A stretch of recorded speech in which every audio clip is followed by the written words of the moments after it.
Shalom, Bapak Ibu yang terkasih dalam Tuhan kita Yesus Kristus. Pada hari ini, Kamis, tanggal 8 September 2022, kembali bersama dengan saya, Pendeta Harming Pribadi. Saya akan mengajak kita bersama-sama di dalam pembacaan sekaligus perenungan firman Tuhan yang terambil dari Perjanjian Baru, yaitu dari 1 Timotius pasal yang pertama, ayat yang ke-1 sampai dengan yang ke-11, yaitu mengenai salam dan mengenai ajaran sesat.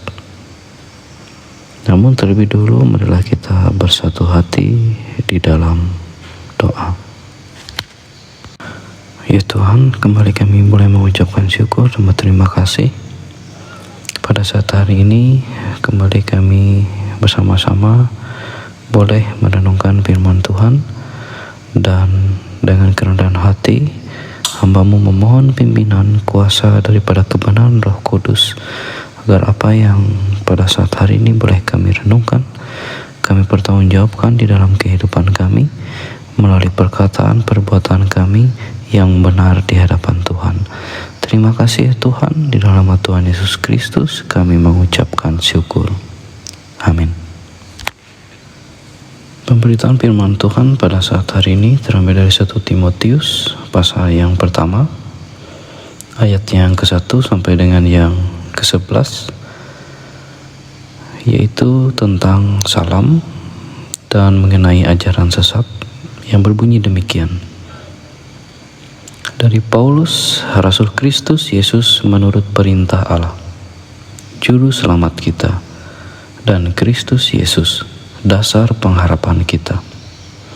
Kepada Timotius, anakku yang sah di dalam iman, kasih karunia, rahmat, dan damai sejahtera dari Allah Bapa dan Kristus Yesus, Tuhan kita, menyertai engkau. Ketika aku hendak meneruskan perjalananku ke wilayah Makedonia, aku telah mendesak engkau supaya engkau tinggal di Efesus dan menasihatkan orang-orang tertentu, agar mereka jangan mengajarkan ajaran lain, ataupun sibuk dengan dongeng dan silsilah yang tidak putus-putusnya, yang hanya menghasilkan persoalan belaka, dan bukan tertib hidup keselamatan yang diberikan Allah dalam iman. Tujuan nasihat itu ialah kasih yang timbul dari hati yang suci, dari hati nurani yang murni, dan dari iman yang tulus ikhlas. Tetapi ada orang yang tidak sampai pada tujuan itu, dan yang sesat dalam omongan yang sia-sia. Mereka itu hendak menjadi pengajar hukum Taurat tanpa mengerti perkataan mereka sendiri dan pokok-pokok yang secara mutlak mereka kemukakan.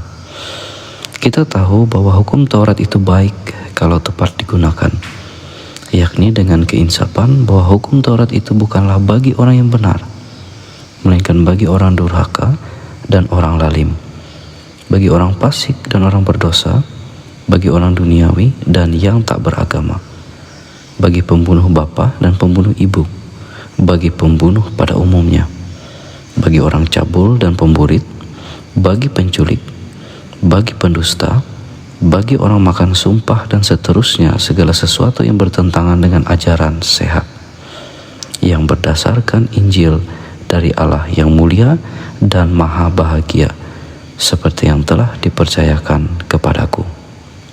Amin. Bapak Ibu yang terkasih di dalam Tuhan kita Yesus Kristus, melalui firman Tuhan yang telah dibacakan pada hari ini, ada beberapa hal yang begitu sangat luar biasa bagi kita sebagai pengikut Kristus sejati. Sebagaimana yang telah dimohonkan Rasul Paulus kepada yang dianggapnya sebagai anak terkasih dalam persekutuan iman di dalam Kristus, yaitu Timotius. Pada ayat yang ketiga tertulis bahwa Paulus mendesak, atau lebih tepatnya adalah bermohon sesuai dengan tafsiran oleh para ahli teolog, di mana saat itu Timotius masih merasa bahwa ia belum layak, merasa masih junior, dan merasa belum mampu dalam tugas yang begitu berat.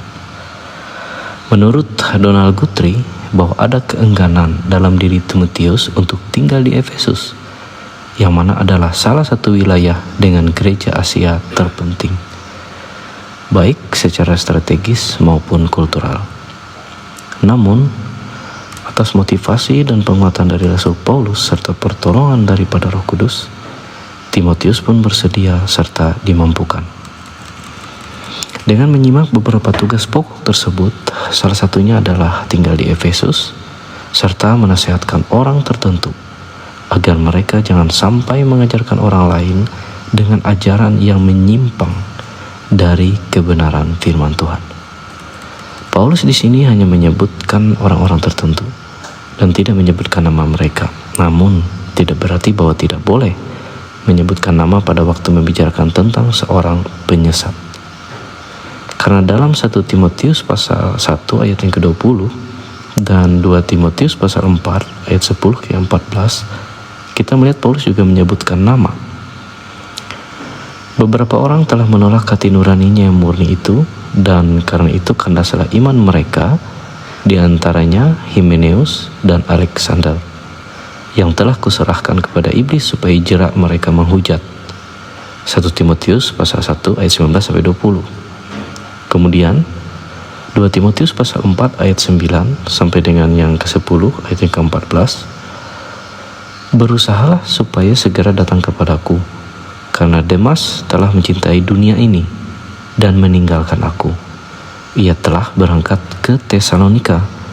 Kreskes telah pergi ke Galatia dan Titus Dalmatia. Alexander, tukang tembaga itu, telah banyak berbuat kejahatan terhadap aku. Tuhan akan membalasnya menurut perbuatannya. Kemudian Bapak Ibu, selanjutnya yaitu perihal orang-orang tertentu, itu dikatakan mengajarkan ajaran lain. Jikalau kita bandingkan dalam 1 Timotius pasal 6 ayat yang ketiga sampai dengan yang ke-4a, jika seorang mengajarkan ajaran lain dan tidak menurut perkataan sehat, yakni perkataan Tuhan kita Yesus Kristus, dan tidak menurut ajaran yang sesuai dengan ibadah kita, ia adalah seorang yang berlagak tahu padahal tidak tahu apa-apa. Ajaran lain menunjuk pada ajaran yang berbeda dengan ajaran Paulus. Bapak Ibu yang terkasih dalam Tuhan Yesus Kristus, jelas Rasul Paulus mengharapkan agar Timotius menasehati orang-orang tertentu tersebut untuk tidak mengajarkan ajaran lain dan menyesatkan orang lain lebih banyak lagi. Seorang William Hendriksen berpendapat, Paulus tidak hanya berharap Timotius hanya tinggal di Efesus, melainkan juga untuk meluruskan apa yang salah dalam pengajaran sesat tersebut. Kemudian juga seorang Donald Guthrie juga beranggapan Timotius sekarang diingatkan bahwa ia sendiri adalah seorang yang mempunyai otoritas.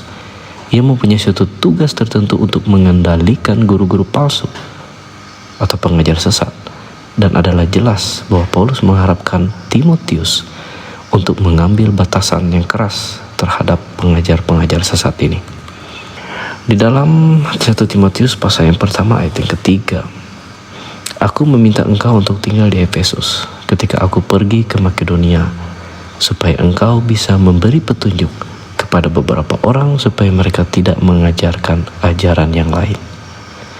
Seorang Matthew Henry juga beranggapan Timotius harus memberi petunjuk kepada orang-orang lain ini supaya mereka mengkhotbahkan Injil yang murni, yang benar. Bapak Ibu yang terkasih dalam Tuhan kita Yesus Kristus, umumnya orang-orang tertentu beranggapan bahwa setiap hamba Tuhan sebaiknya tidak perlu mengurusi orang lain dalam pengajarannya, atau bahkan kepada mereka yang mengaku hamba Tuhan namun ajarannya bisa saja menyimpang dari kebenaran firman Tuhan. Dalam hal ini, Timotius justru diperintahkan oleh Paulus untuk meluruskan ajaran yang menyimpang tersebut. Situasi saat itu, ajaran sesat yang dimaksud diantaranya adalah dongeng-dongeng atau fiksi.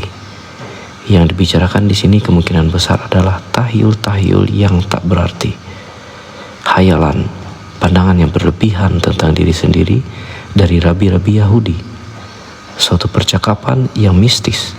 Hal-hal seperti itu banyak sekali di antara orang Yunani dan Yahudi. Tetapi adalah mungkin bahwa yang terakhir yang dimaksudkan secara khusus di sini Ini terdiri dari cerita-cerita yang tak masuk akal dan tak berdasar, yang mereka anggap begitu sangat penting, dan yang kelihatannya ingin mereka gabungkan dengan ajaran kekristenan. Paulus yang dibesarkan di tengah-tengah tahyuan itu segera melihat bagaimana mereka cenderung untuk mengeluarkan pikiran mereka dari kebenaran dan akan merusak agama yang benar. Ada anggapan yang mengatakan bahwa salah satu seni paling sukses dari musuh jiwa adalah mencampur dongeng dengan kebenaran, mencampurnya dengan banyak hal yang palsu, salah, bahkan bodoh dan tak masuk akal.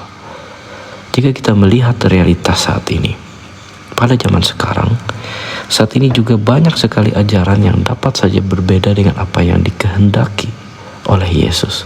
Salah satunya saja, yaitu dalam hal mengikut Kristus. Lukas pasal 9 ayat 23 berbunyi demikian. Kata Yesus, "Setiap orang yang mau mengikut aku, ia harus menyangkal dirinya, memikul salibnya setiap hari, dan mengikut aku. Namun, jika pengajar yang tidak benar memolesnya dengan dongeng dan fiksi mereka, bisa saja dicampur adukannya dengan pengertian dan pembenaran sendiri. Seperti halnya, ikut Yesus maka Anda akan sukses. Ikut Yesus maka Anda akan kaya raya, hidup makmur, akan mendapatkan jabatan yang tinggi. Ikut Yesus maka Anda akan selalu sehat walafiat dan selalu mendapatkan yang diinginkan dalam dunia ini. Bahkan ikut Yesus umur Anda panjang." Padahal jelas Bapak Ibu, ikut Yesus adalah memikul salib setiap hari. Dalam Yohanes pasal 16 ayat yang ke-33 yang berbunyi demikian, "Dalam dunia kamu menderita penganiayaan, tetapi kuatkanlah hatimu. Aku telah mengalahkan dunia." Maka dari itu Tuhan berkata, harus menyangkal diri, karena kedagingan selalu berharap akan kenikmatan di dunia, tanpa mau memikul tanggung jawab dan menghadapi setiap pergumulan serta ujian, bahkan pencobaan. Umumnya, siapa yang mau miskin? Siapa yang ingin turun jabatan jika sudah merasa nikmat sebagai penguasa? Siapa yang ingin turun kursi jika terasa empuk? Siapa yang mau sakit? Siapa yang ingin cepat meninggal? Dan sebagainya. Maka untuk menjawab itu, pengajar sesat bisa saja menawarkan pengajaran yang tidak benar untuk mempertahankan situasi nyaman manusia. Padahal realitasnya ada banyak mereka yang miskin karena tekanan keadaan. Ada banyak yang menderita, ada banyak yang menerima kekerasan bahkan dalam keluarganya sendiri. Ada banyak yang mengidap sakit penyakit, ada banyak yang ditindas, ada banyak yang menerima vonis dari dokter tentang sisa hidup yang tinggal sisa beberapa bulan lagi akibat kanker. Jadi bagaimana dengan mereka? Jika muncul ajaran sesat, ikut Yesus pikulah kenikmatan duniawi, seolah Yesus pun diciptakan menurut fantasi fiksi mereka. Yesus akan dicipta bagi para penikmat duniawi yang egois saja. Mutlak ini adalah ajaran yang menyimpang dari kebenaran Kristus itu sendiri. Yang perlu diluruskan adalah oleh kita sebagai generasi Timotius, bahwa ikut Yesus adalah pikul salib. Tinggalkan keinginan duniawi, keinginan daging. Harus menyangkal diri dan hadapilah penderitaan, penganiayaan, karena dengan demikian kualitas pribadi teruji dengan pertolongan daripada Tuhan Yesus itu sendiri, yang selalu setia menolong kita. Dan jelas Tuhan Yesus berkata, "Aku telah mengalahkan dunia dan ia akan menguatkan hati umat yang dikasihinya." Maka untuk itulah Rasul Paulus berharap, sebagaimana kepada jemaat di Efesus, tertib dalam keselamatan yang hanya berasal dari Allah dengan beriman yang tulus ikhlas, dengan terus memiliki serta menerapkan kasih dari hati yang suci dan murni. Begitu juga harapan ini mutlak berlaku hingga sampai detik ini. Ajaran yang benar dari para rasul pun berlanjut bahkan sampai ke tanah siang ini. Melalui para misionaris yang begitu luar biasa, mereka telah mengajarkan kebenaran Tuhan, salah satunya dalam hal mengikut Yesus. Tidak sedikit Bapak Ibu, banyak orang Kristen yang hatinya telah dikuatkan, Banyak mereka yang menjadi inspirasi bahkan motivasi bagi sesama, bagaikan garam dan terang. Seperti halnya meski dengan kehidupan yang sederhana, seseorang masih bisa bersyukur. Meski baru mengalami kebangkrutan usaha, namun masih tetap optimis dan berjuang. Meskipun mengalami bencana dan musibah, namun tetap tidak menyalahkan Tuhan, melainkan tetap berserah kepada Tuhan. Meski seseorang mengidap kanker, namun masih bisa memotivasi bahkan menyemangati orang lain.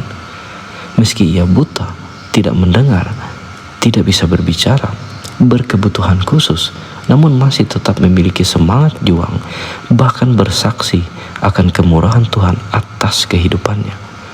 Meski ia sedang terbaring di rumah sakit, bahkan mendekati ajal, namun masih tetap tersenyum sembari memberi semangat kepada anak-anaknya, atau seorang anak kepada orang tuanya. Meski seorang ibu baru kehilangan anak yang dikasihinya karena kecelakaan dan meninggal dunia, namun masih bisa kuat menghadapinya dengan tetap beriman kepada Yesus Kristus. Apakah ada realitas demikian saat ini? Banyak, Bapak Ibu, sangat banyak dalam kehidupan orang Kristen yang sejati. Itulah kualitas pengikut Yesus yang mau memikul salib, menerima penderitaan di dunia, namun masih mampu terus bersyukur dalam keadaan apapun.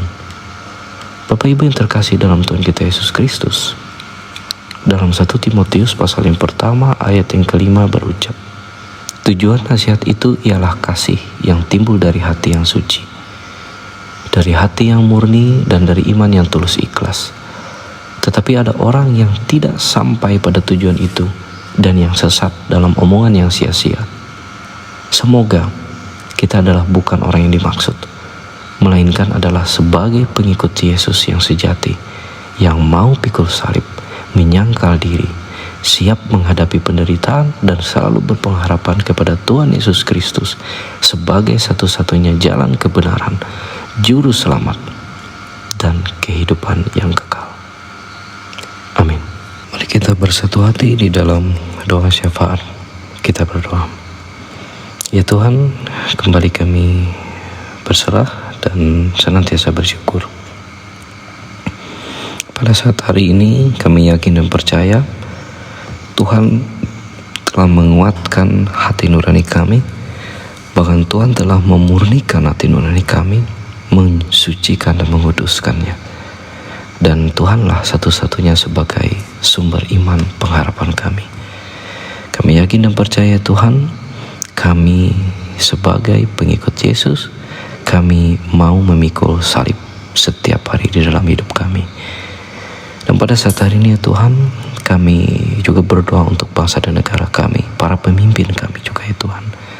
Kami yakin dan percaya mereka senantiasa dianugerahkan kebijaksanaan daripada Tuhan dalam melaksanakan tugas dan tanggung jawab. Dan juga hingga sampai di daerah Murung Raya ini ya Tuhan, senantiasa para pemimpin kami boleh menjadi pengikut yang taat dan setia di dalam kebenaran Tuhan. Kami juga berdoa untuk lembaga gereja kami, juga hingga sampai di daerah ini juga ya Tuhan. Kami yakin dan percaya seluruh hamba-hamba Tuhan dan seluruh anggota jemaat yang ambil bagian di dalam pelayanan, semuanya tetap di dalam kebenaran Tuhan. Kami boleh melaksanakan tugas tanggung jawab dan mengajar dengan kebenaran firman Tuhan sesuai seturut firman Tuhan. Senantiasa kami yakin dan percaya Roh Kudus mengarahkan kami untuk tetap menyampaikan kebenaran di dalam kehidupan, tugas dan tanggung jawab kami. Terima kasih juga ya Tuhan, kami berdoa untuk seluruh anggota jemaat kami. Kami berdoa untuk orang tua kami yang lanjut usia. Kami berdoa juga untuk orang tua kami ya Tuhan pada saat ini yang dalam keadaan sakit ataupun lemah. Mereka juga senantiasa di dalam pertolongan dan penguatan daripada Roh Kudus yang memampukan mereka, memberikan semangat dan menguatkan hati mereka. Kami juga berdoa ya Tuhan untuk anak-anak kami yang tidak memiliki orang tua, anak yatim piatu. Mereka senantiasa di dalam perlindungan dan penyertaan Tuhan, dan masa depan mereka ada di dalam kasih Tuhan. Kami juga berdoa untuk janda duda yang menjaga kekudusan dirinya. Kami juga berdoa ya Tuhan untuk seluruh usaha dan pekerjaan kami yang baik, yang benar di hadapan Tuhan, senantiasa diberkati oleh Tuhan. Kami juga berdoa ya Tuhan, untuk saudara-saudari kami yang mengalami musibah, bencana, bahkan pergumulan yang berat. Kami juga berdoa ya Tuhan, terkhusus pada saat ini kepada anak-anak kami ya Tuhan, di mana musibah muntaber yang melanda di daerah Merauke ini ya Tuhan, tidak sedikit yang merenggut nyawa. Kami juga tetap berdoa senantiasa pertolongan daripada Tuhan, menguatkan, melindungi seluruh ya Tuhan anak-anak terkasih kami ini ya Tuhan, atau bahkan pada saat ini yang dalam keadaan sakit, senantiasa dikuatkan daripada Tuhan, dan melalui para medis yang bekerja, mereka senantiasa diberi kebijaksanaan dalam merawat dan juga dalam memberi pertolongan kepada anak-anak kami. Terima kasih ya Tuhan, seluruhnya kami serahkan dalam penyertaan kasih Tuhan Yesus Kristus. Hari ini kami juga terkhusus berdoa untuk jemaat kami yang ada di Deliang Nyaling. Kami yakin dan percaya Tuhan, seluruh anggota jemaat kami ini senantiasa dikuatkan Tuhan, dan pertolongan daripada Tuhan selalu ada. Dan kami yakin dan percaya setiap usaha dan pekerjaan, harapan, rancangan, rencana hidup mereka senantiasa juga diberkati oleh Tuhan. Dan seluruh jemaat pun mereka tetap saling dalam kasih Tuhan, mereka saling mengasihi dengan baik dan benar. Terima kasih ya Tuhan, hanya dalam nama Tuhan Yesus Kristus, Tuhan dan Juru Selamat, kami mengucapkan syukur. Bapa kami yang ada di sorga, dikuduskanlah namamu. Datanglah kerajaan-Mu, jadilah kehendak-Mu di bumi seperti di sorga. Berikanlah kami pada hari ini makanan kami yang secukupnya, dan ampunilah kami akan kesalahan kami, seperti kami juga mengampuni orang yang bersalah kepada kami. Dan janganlah bawa kami ke dalam pencobaan, tetapi lepaskanlah kami daripada yang jahat. Karena Engkaulah yang mempunyai kerajaan dan kuasa dan kemuliaan sampai selama-lamanya. Amin.